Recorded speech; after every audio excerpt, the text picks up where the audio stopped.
Hey everybody, welcome back to the Kayla Joe Show. And this week, we know that a lot of our audience members at the Kayla Joe Show are broadcast students. That's right. So this week I brought in someone from the media. His name is PJ Jhonston, and he's here with us today. And so why don't you tell us a little about what you do with PJ Communications and being a consultant? Well, now I'm a consultant, so I work with a number of local companies and businesses, nonprofits, and even some cities around California that need basically media relations services. So I help them deal with the media. Usually it's controversy. I'm considered a crisis communications specialist. So I come in, say, to the city of Richmond if there's a dispute with their police department, or the city of Stockton if there's a strike, and things like that. And what prepared me for that is I worked for the city of San Francisco for many years as the press secretary to the mayor.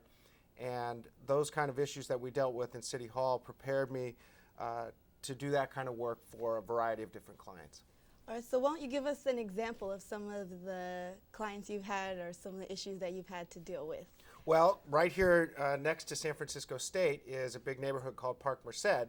I'm the spokesperson for Park Merced, and I do all the media outreach and media interviews. In fact, I've talked to a lot of San Francisco State journalism students just in the past couple of weeks because it's kind of that time of year when people are doing their news stories, and a lot of people are interested in what's going on at Park Merced. There's a big development plan.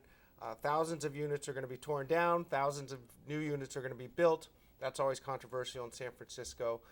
It's at the Board of Supervisors this month, and so that's sort of a typical client for me. In the past, I've had, you name it, all kinds of things.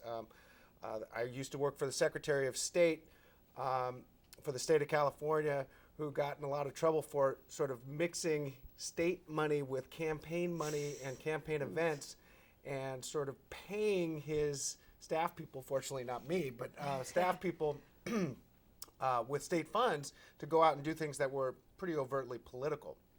So all hell broke loose. The media was all over. He was all over the Chronicle, the LA Times, TV, basically for misuse of public funds. That's a tough situation. If that's what happened, there's not a whole lot you can do to explain it away. All you can do is try and defend him as best you can, apologize in his case, and he ultimately had to resign from office.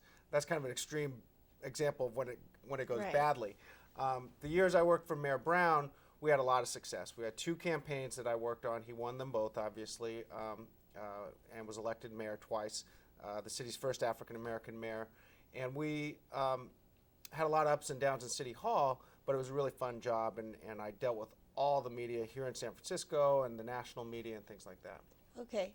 We have a couple minutes left, and I know that we're all broadcast students, so I want to get some questions from the audience, see if they have anything for you, someone who's experienced in the media. So we have first question over here. Hi, my name is Whitney. I was wondering, in your job, what's your relationship like, or what are specific interactions you would have with a field reporter?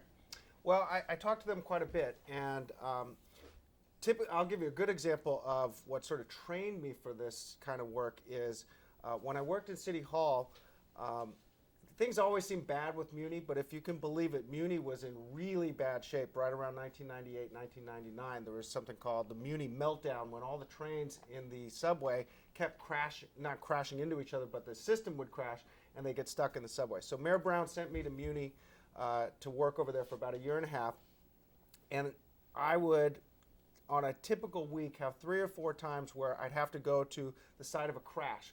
One time, an articulated bus, one of the double buses, ran into a bus shelter full of people. And so I get the call at 7:30 in the morning. I got to rush out there. Happened to be St. Patrick's Day. And I get out there, and I have to talk to the field reporters on the spot, cameras in your face, shattered glass everywhere. The bus is broken down. There's a fire hydrant shooting water up. And you have to keep your cool, and you have to give the reporters the time. And in that situation, they have all the power, frankly, because it's a big story. You have to respond to it, and they can ask whatever questions they want. In other cases, they want you, and you don't have to talk to them necessarily, and so you have a little bit more control. For example, when you work for the mayor, I do some work for Mayor Lee, And sometimes, they want information. You can All right, sort of sorry, I dictate the have to terms. cut in real quick, Yeah, but sorry. we're out of time. We got to go to break. So thanks for being here Of with course. us. And that was PJ Jhonston on the Kayla Joe Show. Thank you for having me. Of course.